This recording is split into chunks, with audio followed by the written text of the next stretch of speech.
Welcome to tonight. This is a talk about UI UX. I assume that some of you have some knowledge of the area, and so I'm going to talk to things that you probably already know, and also things that you probably don't. And so to begin with, I'm just going to lay the foundation and say that the reason that I'm here in part, and the reason that I could do work in Brazil and now in Uruguay, is because of this program, the Listo project, which had to do a lot with innovation in Latin America. And that means different things. It can mean engineering, it meant design, and for me, it meant game design, and a number of other things. So it's a wide-reaching resource that gathered lots of people together, and that's, I think, what I like the most. Yeah. And so if I go to the next slide here, the thing about these projects is that, you know, they talk to a lot of things. They talk to, I think one important thing is that we do things that interest each other on the same planet, right? And I think a lot of us take that for granted, that, you know, I can pick up a phone and be in contact with Professor Alejandro, and I can be in contact with you as well. And I think that makes the world a smaller place and makes even more rich, yeah? And so intercultural societies was important, ethics was important, communication, a variety of choices, global challenges, right? But to help meet global challenges. And so this is a little bit about the variant of user experience that I deal with in game design. So these are images of what game design is like at the first year and second year of the education. So we have this big thing called the arcade project. So we produce games in Unity and Unreal, and also physical inputs, right? So our students produce games about many types of things, you know, mountain climbing, and they build a little mountain as an arcade spot, or they, one of these games has to do with steam engine, and you have to shovel coal to allow the train to move. And Inca and Maya sorts of themes, and we build things, you know, so we do computer programming and create graphics, but we also, in this first year, the arcade, we build things, which is really important to be able to realize things. And so, like Alejandro said, I am from a number of places. Like, I'm Jamaican, born in London, and ended up in Sweden, grew up in New York, you know, so I think for me, the world is, feels like a small place sometimes. I like to be connected. And so this to the left is what I see from outside my window, and to the right is my walk to my office. And the buildings are from the 13th century. So you can imagine growing up in New York, you know, playing handball, playing basketball, and then ending up in a place in the middle of the Baltic Sea with cobblestones, you know, and like Jack the Ripper around the corner and things like that. So it's been very interesting to say the least, yeah. And so this graphic shows you where things are related. So Uppsala is slightly north of Stockholm, right, in Sweden, and that little blip is us, and we're kind of, Gotland is set in the middle of the Baltic Sea, right? So we're really close to Latvia, Lithuania, and Estonia. And especially with all this stuff going on, as you know, probably with Ukraine and Russia, it's kind of a hot spot, yeah, yeah. But this is the campus. You know, it's a sort of mixture of old and new. And here are things that I should talk about in Swedish, but I can say that in 2013, the former education there, which was a local university, merged with Uppsala, and then we had this focus on game, and we had the support to focus on that, and that's how this education has been built.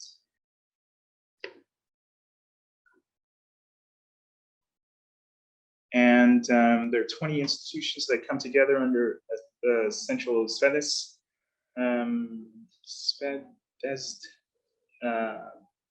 umbrella. These institutions are based on campus, on Campus Gotland. I'm like translating Swedish into English for you right now. And these educations also work together to like build a community, and that's also what this is part of, building a larger community. And that's where you can find this, and there'll be a link later in the talk as well. And so briefly, I can say that there are 200 employees on Campus Gotland, which is, like I said, a satellite of the larger Uppsala. There are 1,500 students. There are lots of resources on this island. I was explaining to Law earlier that the student union is very strong. You know, they support students that come to the island a lot. There are lots of resources. There are lots of functions that you can become part of. You know, you learn Swedish, you get involved. So I think for international students, it's a really nice place to arrive. You really are welcome. Okay, so this is a little bit about me. So this is questions for myself. So what is it that you do, Alvin? And so Alejandro and I talked a little bit about this earlier, and a lot of what I do is similar. So a lot of what I do is kind of UX as a project manager sometimes, because I have large groups of students that need to figure out these problems. So I'm leading them to find their solutions. It's really important that they find their solutions. And I also do UI UX with different departments within Uppsala. So I do UI UX for biochemistry, and I do UI UX for engineering a little bit. So there are a lot, you can always be surprised at how many sort of disciplines overlap.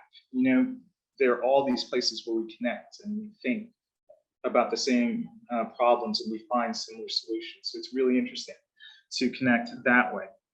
So a little bit about the talk, it'll be a lot about me talking at you, but if you have questions, feel free to say, hey, I want to know a little bit more about that. Yeah. And it's a general introduction. So it's not, I'm not going to talk high level. We're just going to talk about basic things of how to use them. And I won't cover tools at all unless you come to a workshop, and then we'll talk about knit and grit. Yeah. And so here's the beginning. So this lecture, right? So I'll be talking about a couple things. UI as it applies to just the fundamentals of blocking a thing together. User experience as it applies to facilitating what you would have the user and what the user would want to do within the game that, or the application that you create. And then customer experience, which is a thing that we don't talk about very much, but it's super important, because when you create a game, it's not only the game you create, you know, there's marketing that goes along with that. And maybe that a student or a customer has to purchase your game. It might be that they need support then after. So it's the whole ecosystem of having an idea, thinking about an offering, bringing that to market, and then supporting it then afterwards. Yeah.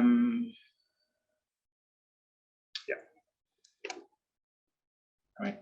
So these are kind of things that we think about in the beginning. So we decide why a user interface, and this is actually a really important thing, because even in very small groups, you know, we have groups that can be as small as 3 and as large as 11, and even in really, really small groups, everyone has to know why they're doing it, and then you have to decide that this is the focus. So, and you have to decide on the context and the structure and the narrative elements, because all of those things are part of a user's experience. And so if created, and this is actually really important, so if created thoughtfully, or like if you've thought about it, you can be lucky and you can create something that is sort of ushering a person in and saying, I know who you are, I know why you're here, and I know what's important to you. You can have that sort of experience with your customer or user, or you can just have them blindfolded in a maze trying to get out of what you created, and that would be the latter. That would be something that you wouldn't want. So kind of what we start with is sort of creating a persona, knowing who your user is, and then testing that, because you never really know who your user is until you iterate and go, really, is that who you are? Oh, but really, is that who you are? And so we do that quite a bit. And so knowing who the user is sort of walking with them, not in a creepy way, but walking with them and figuring out what kind of moments they have. You know, so for instance, this is a bad example, but I'll say it anyway.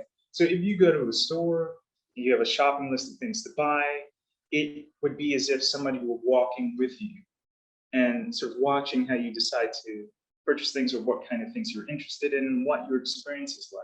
And so we try to have that in game design when we start formulating a solution for a problem. So if we built a game, we want to talk to our audience immediately and see how it's received. That's a really good relationship to have. And so that is not only important for the artist, but it's important for the project owner. It's all involved. Like, you have to decide that this is what you want to do, and then kind of stick to it, even when it evolves. So for Arcade, which is the project that we saw a little bit in the beginning there, where they create the physical things, and then there's another bigger project called Vertical Slice, where they launch a product to the marketplace. They're always asking what is necessary, what is absolutely necessary, because depending on the resources, they may not be able to do a full-blown graphical user interface. They may just have to cobble together a command line or text-based option that does what they need it to do within the time, within the resources that they have. In some applications, that's all you need. You know, if you have like a dating simulator, or if you have a text-heavy simulator, then you don't need a lot of graphics, because mostly you're dealing with the written word. All right, so UI is a balance of two groups of objectives, right? So there's always what you want your user to do, and then what your user wants to do when they come into your application. Those can be two completely different things. And so you have to sort of come to a agreement to say that this is our focus, and this is how we will walk hand in hand to get this thing done, or have this experience. Yeah. And so after they've created a persona document, and after they've started to craft a list of things that they think they need, they ask questions and they listen. And we do that a lot. So our students will go and troll Reddit groups and sort of find out who within their market is doing something similar, and then ask them how it was, you know, that they experienced their project. Was there, and they'll do a lot of research, essentially, and they'll come up with a plan. And if their product is in the same space, they'll ask for help, and they always do that. They don't go in like with their chest out thinking that they know everything, because they know that inherently there's a bias to being creative. Like, all of you are creative probably in one facet or another, and you see things that you can't unsee. Like, there are patterns that you see all the time. You can't unsee them. You can't not become aware of those. And there are people that aren't designers that don't see those things. And so those are kind of fresh eyes that you lose as a designer, you know, because you keep pulling things apart, you keep gathering information, then you know a lot. And so what we do is try to find fresh eyes, try to really talk to our audience, and try to see through them, you know. see our products or our applications through them. And so these are the kind of UIs you can create. And so at the first year, largely we are working in something like XD, and we are mocking things together, but there's students that are working on Raspberry Pis, and so they're throwing UI and UXs together with Linux, or they're creating things with Windows. They're using all these kind of basic tools, right? So FSV, CUI, if you know what that is, Bob, if you know what that is. There are lots of ways to come at UI. But before you get there, it's really good to just wireframe something together, and that can be pen and paper, that can be pencil, or it could be something like XD that hopefully, if I see you later, we'll talk a little bit about. And so this is kind of how it happens, right? So we start with basic questions, and always we're really cheap in terms of our time, and we don't want to invest a lot of time in a solution that may not pan out. So we try to do quick wireframes with iterative feedback. We come up with a rubric of things that we need to test, like, does this work really? And then we cycle through that. And after we we discover something, or we decide that something is finished to a degree, right? It's never finished all the way, but we decide that this is close enough. And then once we have that, we go to the high dev or live run. So the wireframe is always something that's just structural.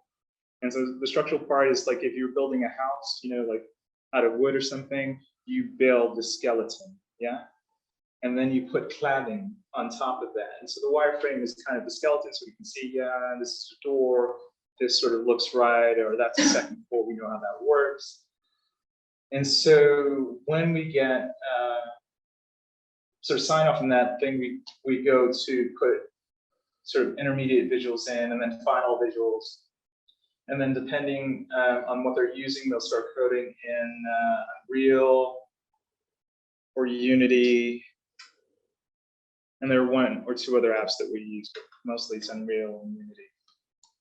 And so how many of us are designer or like game designers? How many of us are like multimedia people? Yeah, just own it. So we're family here. You can be a multimedia person. So in terms of multimedia, it's always, when I was doing a lot of multimedia, you get a project brief, right? And they say you have to do exactly that, especially the branding is really strong. So I would get things from like CBS or Coca-Cola, and there was no wiggle room. Like you had to, the logo had to be just so, and you had like pixels that you could shift around, but that was it. But in terms of your own aesthetic and producing games, you have a lot more wiggle room. And with that, there's a certain amount of ownership, right? And so you really have to think about the aesthetics that you want to create and sort of work back. Like, how do I do that? So if I want someone to taste chocolate, or I want someone to feel love, what are the things that support those, that aesthetic in your game? And so what our students usually do is come up with analogies or simplifications that achieve that love, or this taste of chocolate or something like that. And then you formally test for those. It's kind of scientific. If you have a scientific background, it's not different from doing chemistry or biochemistry in that there's a test that goes on, you look at results, and hopefully you keep a diary, remember those results, yeah? So have you heard of the MDA? Because that's kind of the thing, game design, MDA, you can look it up. It's a document that's like 5 pages, but it's a framework for creating games and creating engagement, the MDA. And it's a really good starting point. All right, so then we move into the design thinking, and this is mostly with UI, that we start to figure out how things are connected. And do you remember these moments that we talked about just a little while ago? Like, what are they doing now? Or what do they have to do now? Or what might they be doing shortly after? So we try to break these up into moments. So we do a wireframe and we start to connect things, and then we start to list like what's really going on at those moments. And that's super important, you know? So how do we get there? So the students, they end up being like 17 groups of students, and each group has at least 5, and as much as I said, 11. So there's lots of competition, because you can imagine that you have 100 students, each with their idea that they have to sort of sell, right? So it's very political. They have to pitch and propose their ideas, and then they have to gather people in their project. So it's super competitive, and because it's competitive, it's sort of, there's an energy in those first days when you're pitching things, and it's kind of like there's a thing called a elevator pitch, you know, like a 7-minute. It's kind of like that. Like, it's super dynamic. It's like the wild, wild west in a way. And I think it's good for them. It's super stressful, but it ends up being good for them. And so what we talk about is like, you know, we really want to know who the solution's for. We really want to know why it's created. We really want to know, are these solutions unique? You know, are they not found elsewhere? Because if you're just reproducing something, then that's not really useful. And then in these pitches, you sort of throw out like what roughly you think it'll cost in terms of time and resources. How many bodies will you need in terms of programmers or, you know, creative people? And so user-centered design and engagement. And so this is about building a user journey map. Have any of you had to build one of those user journey maps, like trying to figure out what a user is doing when? It's essentially just picking apart process. You know, like if you could build a user journey map for needing to take an orange out of the refrigerator and then peeling it and then eating it, there are certain moments that you go through that are pivotal, you know, sort of make or break moments.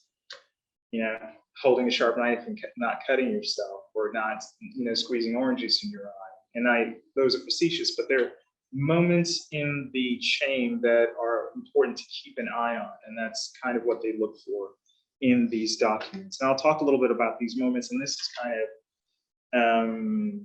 a pointed thing. These are the ways of facilitating user journey, right? So they are 10 larger, there's a list of 10 larger elements, but these are boiled down to these 7 elements. So if a user enters your game or UI, there are things that they want to do attached to. One is the storyline. You know, they want to believe that they have become part of this story and they're following it. The next is sort of belonging. You know, they may want to belong to this larger group. The next is sort of instinct or affordances. You know, if I see a hammer, and this is a strange analogy, but if I see a hammer, it might be that I want to see a nail too at some point. You know what I mean? So there's sort of like in your belly a connectedness that you can attach to some of your productions. It could be mastered in that the entire time in your UI you're sort of leveling up, right? So I used to fly a lot. I don't fly so much. I noticed that there was this moment where every airline just like all of a sudden had like points that you would gather. Like you could gather points. I never use them. You gather points. You gather points for every trip. And that's about, I mean, that's a game thing, right? So you are gathering points and you can use those experience points to do something, right? The entire time you were leveling up. So at some point you go from gold to, well, silver to gold to diamond, and you end up in those suites or in front of you know, you have the ability to get in front of a line or fast track, or it's all game design essentially. And we do game design all the time. It's like in the sort of fiber of the things that we do day to day. It's game design. We are being trained to do this game with them. And so mastery is something that you can do. So the rewards and punishment is also part of this point system. And then there are habits and random breaks, right? So there are things that if you build a pattern that is habit forming, a thing that's comfortable and nice, in terms of engagement, it's always good to break that a little bit, so they don't fall asleep essentially within your production. You add a little randomness, and that grabs their attention. And then there are cognitive illusions, things that are either intuitive or analytical. It's kind of when you see images that look like a woman, an old woman or a young woman. You've seen those tricks of the eye. You know what I'm talking about? Yeah. So you can use that, and sometimes you use that in the design to sort of engage. It's called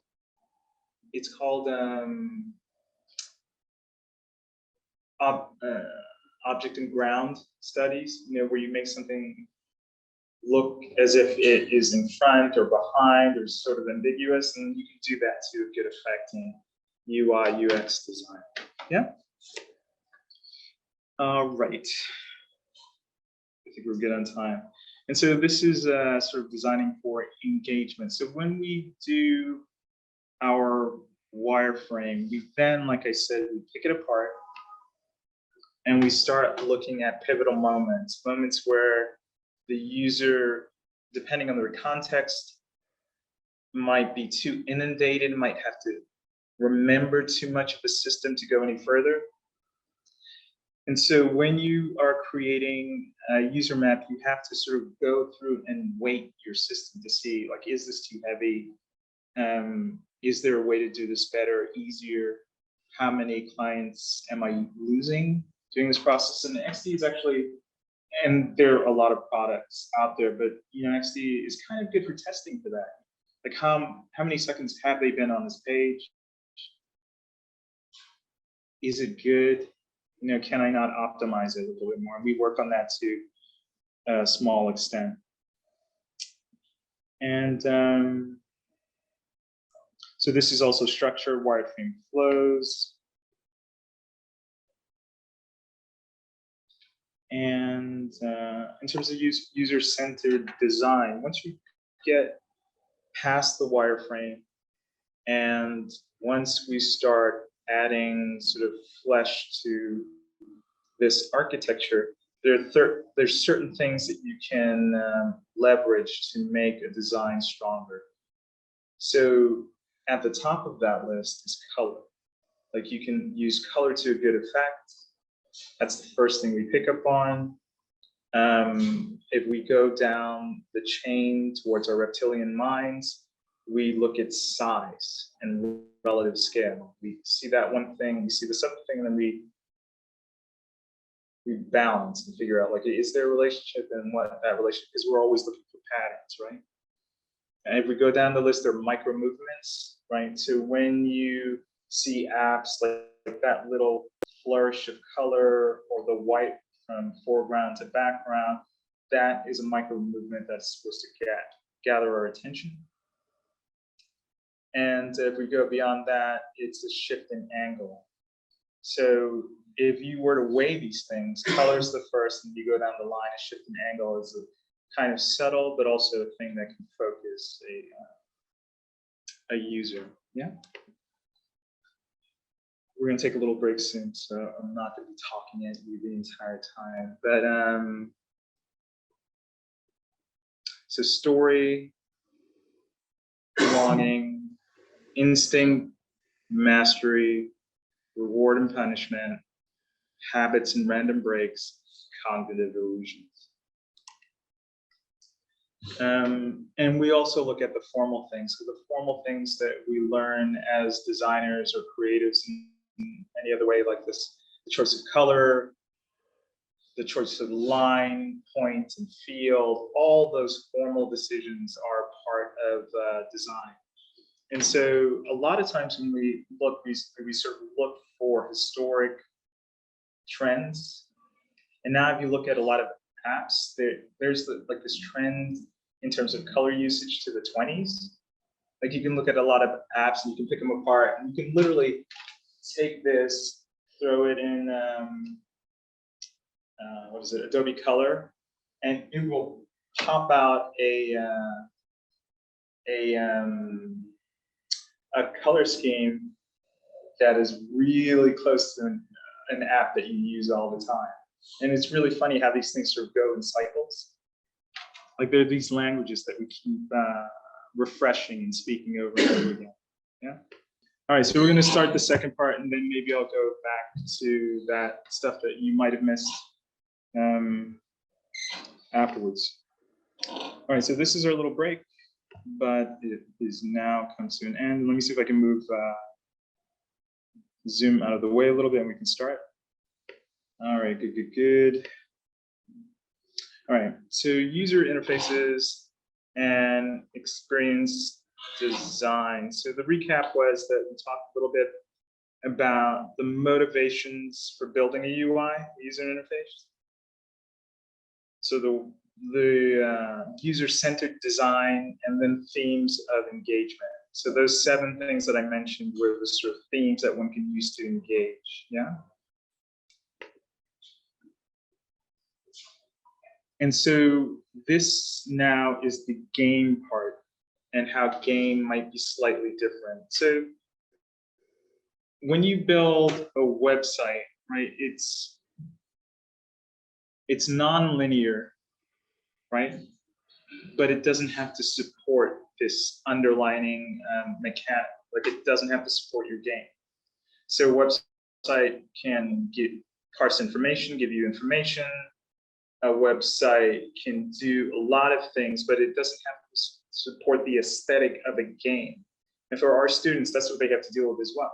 You know, they have to support the ludic, sort of the play part of their game, and they have to support the narrative part of the game. You know, so there's so much more that goes on.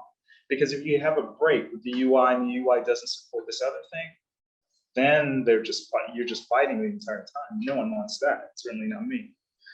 So we do a fair amount of research, and these are some of the places that we go to. You might have places that you go to sort of look at user interfaces for your area, but for a game, this is it for us. So the game UI database and interfacing in games, and there are lots of other places. And we have huge libraries of games, old games, very old games, and very new games. Yes, we keep our eyes on the field.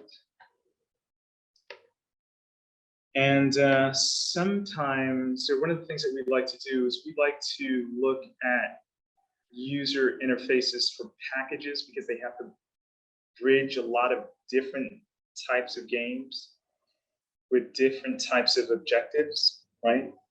So they have to be sort of a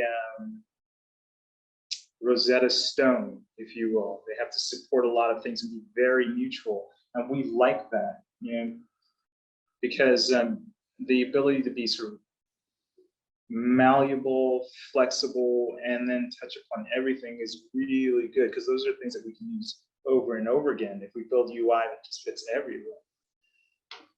And so we look at console games that have like packages. So like 51 Worldwide Games is one of these. It's 51 games. You know, it's a lot of like plugging into like what this thing is doing and then looking okay while doing it. So we analyze those things. And then we look at the moments a user might have in transition from one game to another, and where it does really well. This is Switch, Nintendo Switch. The console is rather defined in its language, the motif that it speaks. And so with that, and they spend a lot of time on figuring out localization and translation between different languages. They spend a lot of time working out the language. And that's super important, because I've worked with teams that have written copy for an American audience and then tried to use that exact copy for a British audience. and it is like oil and water. Like, what are you talking about, really? So it takes a lot of time to get it right. But when you get it right, and when you can find the sort of the sweet spot that works for 51 games across a number of countries, you keep that for time. You know, because that's really like gold. So yeah, our students look at things that are close to them and things that are, you know, maybe not exactly in their area, so they can know more, gain more knowledge. And so this is one of them. Lots and lots of games here. And some of them are text heavy and some of them are not. And so the ones that are text heavy, they do, like when you have interactions with NPCs and non-player characters, I mean, there's a lot of subtle things that go on there, sort of things that you have in books, sort of foreshadowing and sort of momentum building. And though it's like, it looks like really simple text, somebody had really thought of that. And we look at that in our game building as well, especially for the text heavy ones. And this is just an example. All right, so this is still an example. And we could go a little further. And so also what we look at is we look for affordances. And this is a thing that is kind of a language that's already used in an area. So if it is like a world building game, there might be a language in place for certain screens. And it might be that all those screens look quite similar, so we don't have to invent anything new. And especially under time constraints and the stresses that students are on, it's good to find those things. So we look at themes, if you will. We try to focus on those. And also we look at different types of UI. So in a couple of slides, I'll talk about the 4 types of UI that exist: the UI that are overlays, the UI that are within the game space, diegetic, non-diegetic, meta. And we'll talk a little bit about those. And those are the kind of focus of this last part of the talk, just sort of picking those things apart and seeing how you can apply them to good effect. Yeah? All right, so this is in Railed, which is an example of UI that's in game space. If I go back, you'll see that these UI are mapped in angle to the game play space, like this. This UI element, okay, you don't see my mouse, but the add point and cancel, they are mapped to isometric space, which is one of the things that you have to decide what to do and at what cost do you do this to. Because if you're creating an overlay in Unity or Unreal, those are really easy to create, because they exist on, your game might be on a 3D camera and they exist on a 2D camera, so you never have to figure out how they work together, but for color. But if you have to map UI elements to game space, it could come at a cost. So it could either slow your engine down because you're calculating too many things, or you have to weigh those decisions. Anyway, let's go through a couple of these. Let's come out this side. So again, do you see it as a good thing to be inside of the game? Well, sometimes it is. Yeah, sometimes it can be. It depends on how much is going on within the game space. So if you are, and if it makes sense, if you're playing something like Halo or Call of Duty, and if you're being shot at all the time, and you're running from things all the time, a heads up is maybe all that you can handle, and the rest needs to give you, because sometimes an overlay in game space gives you pause, so you can think and gather yourself, because you're not being shot at then, right? And sometimes that's the usefulness of it. So it's like the sort of cognitive weight of what you have to do, what you're being asked to do, and what you want to do. Yeah. So that's always sort of a balance. So yes and no. That's a good. answer. Yeah. So clear objectives again.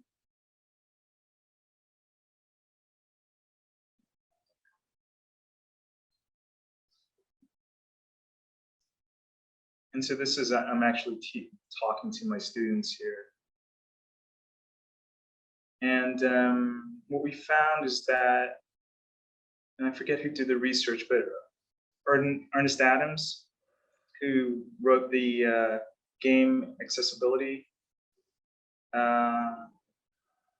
he has this lecture in game accessibility. He also teaches at the school, Ernest Adams. He's a kind of a big name in game design. And so this entire area that we sort of ignored for a long time that we have to start addressing, and that's accessibility. And that goes, not only does that cover UI, user experience, customer experience, but that covers gameplay as well. Like all across the board, we have to sort of gather these people into the fold. So we deal somewhat with various impairments, sort of audio and visual, and there are guidelines for how you create and when you create cues. You know, there are these documents that you read, and they tell you how to either retrofit a UI, UX, and gameplay, or to design with those in mind. And so we follow those as well. And you'll see it. You'll see screens like this in a lot of games, you know, that allow you to either change brightness or shift the colors in the game, you know, to colors that you can see a little bit better, or scale things up or down. I think that is the place that we want to be, not only as game designers, but as UI, UX. We want to give that flexibility and be inclusive. Yeah.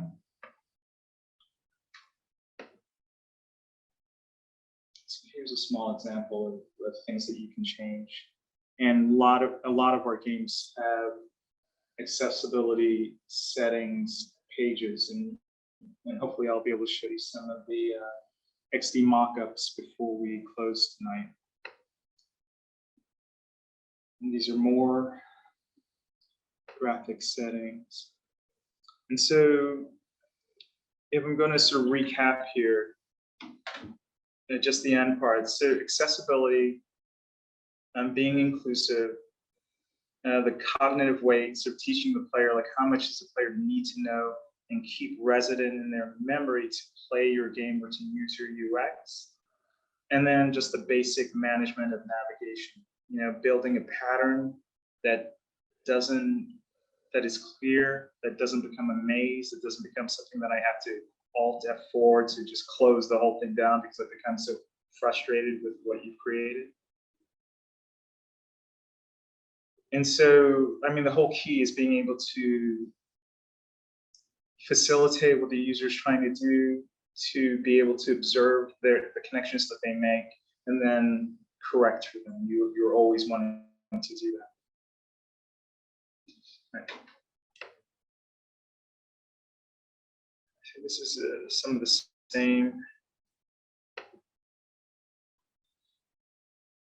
And this is kind of the thing that we talk about. So we talk about in terms of teaching the player, what can we get away with implying? You know, so if we have a bunch of hammers and we have a bunch of nails, we kind of that they know what to do with hammers and nails. And so we literally go through and see like how many of these things that we're trying to teach are implicit and we don't have to spend a lot of time on, and how many things do we explicitly have to tell them, this is how you do this thing. And then we see, like, you know, is it too much or is it too little? And we have that as a rubric that we test for.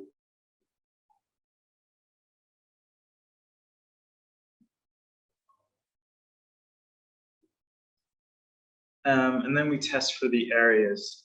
So there's a front end navigation, and that navigation deals with setting up.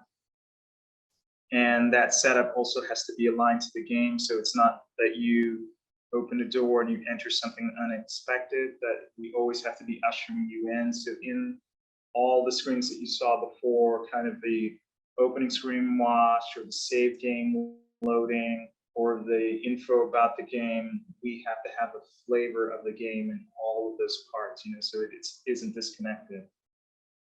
And we also have to not foreshadow, but hint at a structure, a clean structure. So what a heads up display will look similar to something that they've seen before. So they're not learning something from zero,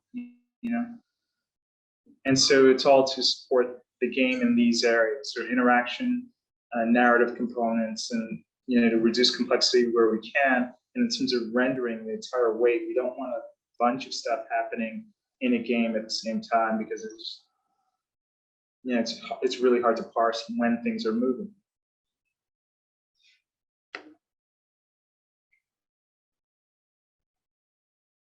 Okay, we talked a little bit about this, sort of affordances and clear biases. I talked about that earlier. This idea that as a designer, you've been looking at things in a certain way for so long that you can't see it otherwise, and that you really need fresh eyes to sort of, see things for you. Yeah. So I really want to just get to this a pivotal slide. So this is the thing that I want to get to, because this is sort of the focus of the end part. And so these are the four main types of UI that you can set up, right? So there's non-diegetic. Let's see if there are any questions before I jump into this. I'm just gonna see. So hey, are we all doing well? I'm talking to you on Zoom, you in the ether.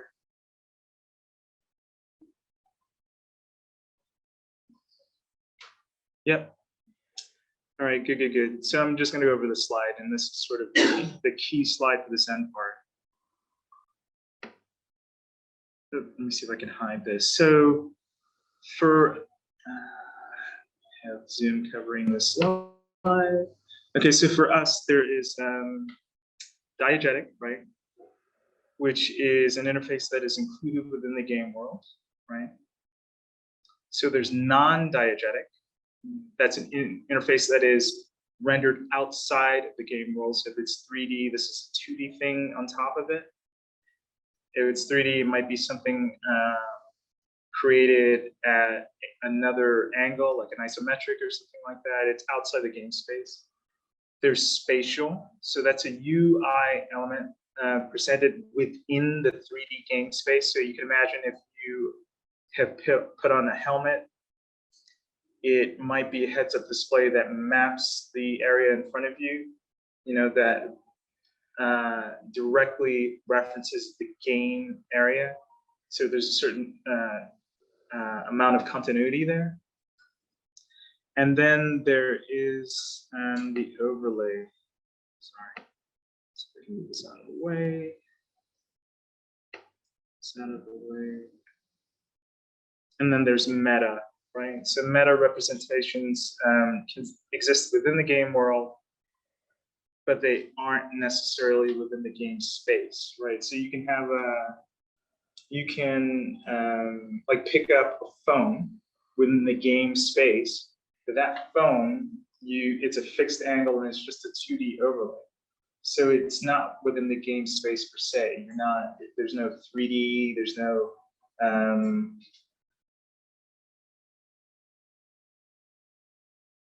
there's not a change in angle. There's no difference in it being a 2D or 3D essentially at that point. And so that's kind of what we look for.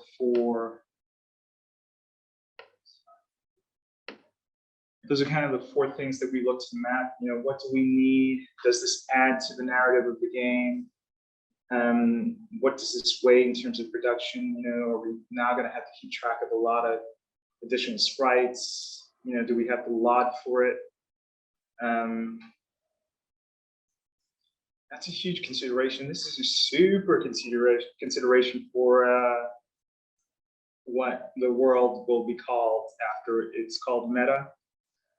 Right? So what we call meta in the future, I think this will be a real consideration, because not only are we going to change as consumers, but the technology is going to change, and we won't have like these big clunky glasses that we're running. Like we might have something that's either like within this area, like Google, what do they call Google frames? Do you remember those glasses or Google glasses? Yeah. We might have something like this, and this is the new meta, in which case we're living it all the time. Do you know what I mean? And so in terms of UI, UX, like what is it going to look like now? To map to different sorts of vision, to people with impaired vision, to glasses where there's a prescription, it's going to be like really interesting. And these are, so the meta, I guess it'll be this like bridged world, and we'll see what that happens. But I think that like we're gonna look back 5 years and go like, what were they thinking? That is so clunky. So I think it'll be a really interesting time. All right, and so these are places where it really works. So this is non-diegetic meta, right? And so the mechanic is really supported in a heads-up UI like this. It's not so heavy, and these things are connected. I see them, and I don't know if you've played Assassin's Creed recently, but you get a little bit of a pause there, and you can take in this information, and it's not wholly overwhelming. And then there are areas that really don't work, and hopefully I should be able to show you one or two of these as well.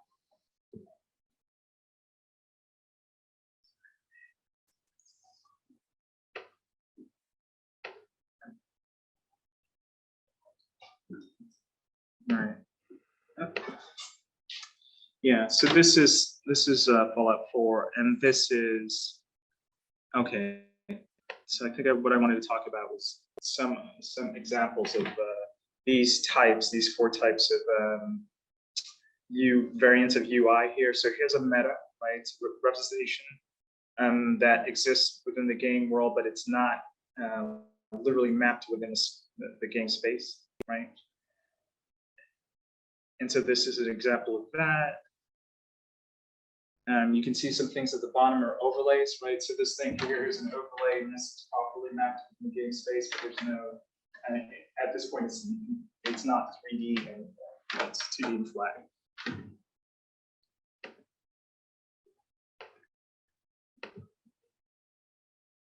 And in terms of UI effectiveness, this is a example that uses color and text to good effect and is well balanced. And this is what I think this example is for. Just zoom out of the way here. Oh, sorry. Oh.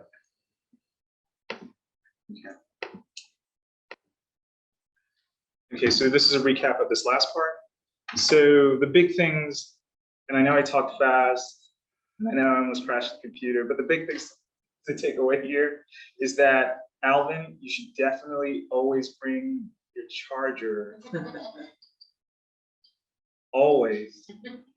And when you're building a UI, so look for balance, right? So cognitive weight, and it's not cognitive weight for you, it's cognitive weight for your audience, right? Because you're always going to be able to do like this thing you created, you love, you gave birth to, you're going to be able to play the game all night, every night. You're never going to need to sleep, but there are other people that are going to be new to this that won't fare as well, right? And so this is not spelled right, but accessibility in UI, that's a huge thing. I mean, lots of people are being hired just for accessibility. Huge numbers of people are just being hired just for that. And also contextual UI, like UI that works for the place that it's in. Those are the 3 things that I like you to leave with. And not that you have to, there won't be a test, but it's good to just think, these are things that maybe I have thoughts about. Like maybe I've played games that do this well or don't do it so well, and I can improve. Or maybe, you know, I know exactly what a good one looks like, you know? And that's a vocation. I mean, that's like your job. Yeah. All right. So thank you very much. Let's see what they're saying in Ether. I am so happy that we all survived this.